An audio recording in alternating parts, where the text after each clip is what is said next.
Hello students, तो ये question JEE main 30 जनवरी को इवनिंग सेशन में आया था। अब इस क्वेश्चन में क्या दिया है कि suppose 2 minus p p 2 minus alpha are the coefficients of 4 consecutive terms in the expansion of 1 plus x to the power n। और उसके बाद उसने कुछ वैल्यू पूछी है। तो हमने कहा कि अगर ये चारों वैल्यूज़ जो हैं ये 4 कंसेक्यूटिव कोएफिशिएंट्स हैं, तो हमने 2 माइनस पी को NCR मान लिया। फिर इसके बाद जो P आता है उसको हमने NCR+1 मान लिया। नेक्स्ट कंसेक्यूटिव बोला ना, कंसेक्यूटिव 2 माइनस अल्फा को हम लोगों ने NCR+2 मान लिया और अल्फा को NCR+3 मान लिया। तो चारों कोएफिशिएंट्स कंसेक्यूटिव हो गए। फिर क्या किया, इन दोनों को ऐड कर दिया। तो 2 माइनस पी में p ऐड करोगे तो 2 आ जाएगा, राइट। और NCR में NCR+1 ऐड करोगे तो ये कंसेक्यूटिव बाइनोमियल कोएफिशिएंट्स का सम हो जाएगा। तो ये हो जाएगा n+1, n बन जाएगा n+1 और R+1 में से R+1 यहाँ पर नीचे आ जाएगा। इसी प्रकार से 2 माइनस अल्फा को हम लोगों ने ये माना था और अल्फा को ये माना था, इन दोनों को भी हम लोगों ने ऐड कर दिया। तो ऐड कर देने पर यहाँ पर कितना आ गया, 2 आ गया, राइट। और NCR+2 और NCR+3 को ऐड करने से इसी तरीके से n+1 CR+3 आ गया। अब इन दोनों इक्वेशन को देखो, तो ये दोनों में 2 है तो ये दोनों बराबर होंगे। अब ये दोनों बराबर होंगे तो हम लोगों को ये पता है कि अगर NCX और NCY बराबर होता है तो दो तरीके से हो सकता है, या तो x और y बराबर हो या तो x+y का सम n के बराबर हो, यानी NCX और NCN-y बराबर हो। तो अब NCR+1 और n+1 CR+1 अगर बराबर हैं तो R+1 और R+3 तो बराबर होंगे नहीं। तो फिर R+1 में R+3 को ऐड करके 2R+4 जो आता है वो n+1 के बराबर होना चाहिए। अब इसको देखो, तो यहाँ से n की वैल्यू बच्चों आ जाती है 2R+3 और इस वैल्यू को यहाँ अगर रख दिया जाए तो 2 इज इक्वल टू आ जाता है 2R+4 CR+1।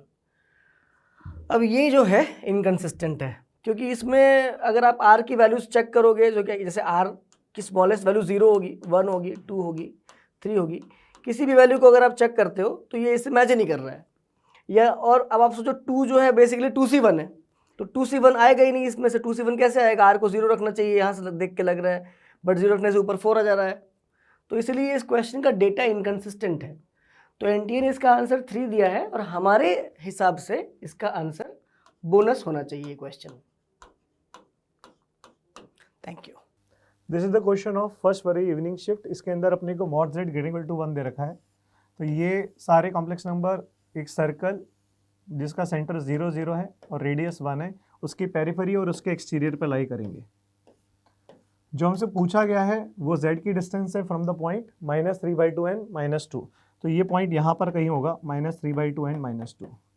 So obviously z ये पॉइंट भी हो सकता है, तो z की दूरी इसी पॉइंट से पूछी गई है, तो मिनिमम डिस्टेंस क्या होनी चाहिए थी, 0। So according to us the answer of this question should be 0। NTA ने जो इसका आंसर दिया that is the fourth option, that is 3/2। ये क्वेश्चन 1 फरवरी इवनिंग शिफ्ट का है, देखते हैं इसको। Let alpha be a non zero real number. Suppose function f जो डिफाइंड है real set to real set है, डिफरेंशिएबल है, फंक्शन की वैल्यू 0 पे 2 दे रखी है, -∞ पे लिमिट वैल्यू 1 है और एक डिफरेंशियल इक्वेशन उसका दिया हुआ है। तो अपने को इस फंक्शन की वैल्यू -ln2 पे बतानी है। सॉल्व करिए इस डिफरेंशियल इक्वेशन को। तो देखिए ये लिखा है dy/dx equals alpha times y plus 3। इसका मतलब इसे जब आप सॉल्व करोगे बेटा तो ये आता है y into e power -αx equals -3/α e power -αx and plus ये इंटीग्रल कांस्टेंट c।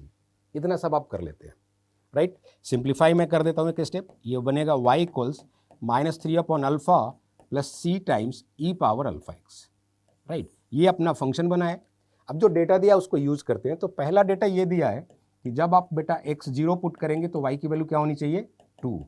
रखते हैं x0 और y2, तो ये निकल के आता है 2 इक्वल्स -3/α एन प्लस c। ये एक कंडीशन नंबर 1 बन गया। अब जो दूसरी कंडीशन है उसमें लिमिट वैल्यू देखनी है -∞ पे, तो अपने को इसका लिमिट वैल्यू समझना है बेटा इस टर्म का, तो अल्फा को समझना पड़ेगा। तो केसेस में ब्रेक कर लेते हैं।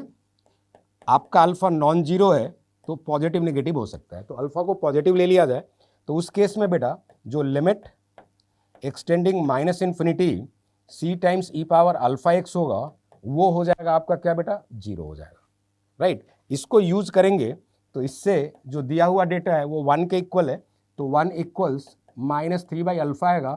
यहाँ से अल्फा क्या आ जाएगा बेटा, -3, बट आपने क्या सपोज किया था, पॉजिटिव। क्या होना चाहिए, रिजेक्ट रिजेक्ट रिजेक्ट। सो ये बेटा हो गया रिजेक्टेड। समझ में आया। फिर सेकेंड केस देखते हैं। तो सेकेंड केस में क्या है, अल्फा निगेटिव है। अब अल्फा निगेटिव है तो जो लिमिट वैल्यू है वो जो दिया हुआ है उसी को समझते हैं। -∞ f ऑफ x 1 दिया हुआ है, तो इसके लिए आपके पास c का 0 होना जरूरी है, अदरवाइज लिमिट एग्जिस्ट नहीं करेगी। अगर आपने इसमें c 0 रख दिया तो आपका जो फंक्शन y था वो बना -3 बाई अल्फा बेटा, राइट। आपने c को 0 रखा तो ये वैल्यू बन गई। अब इसको इन्फिनिटी -∞ पे 1 होना है तो आप यहाँ से इवेलुएट कर सकते हैं कि ये वैल्यू हो जाएगी अल्फा इज -3। अल्फा -3 होगी तो ये लिमिट वैल्यू बेटा क्या हो जाएगा, ये लिमिट वैल्यू 1 हो जाएगा, राइट। तो ये जो कंडीशन 1 था उससे भी एग्री नहीं कर रहा है, बट उसको अगर हम साइड भी करें तो बेटा अपने पास अल्फा -3 रखने से जो फंक्शन निकल के आता है वो 1 है बेटा, राइट। वो फंक्शन निकल के आता है 1, एक कांस्टेंट फंक्शन ही बन सकता है और कोई चॉइस नहीं, क्योंकि c0 रखने पे आपका ये कांस्टेंट फंक्शन ही बनेगा, यहाँ आप देख सकते हैं। लेकिन यहाँ पे दिया है कि 0 पे वैल्यू 2 है, right. So but f of 0 is 2, तो ये भी बेटा क्या हो गया, रिजेक्टेड रिजेक्टेड। तो यहाँ पे कोई भी पॉसिबल नहीं है, डेटा इट सीम्स की इनकंसिस्टेंट है अकॉर्डिंग टू अस।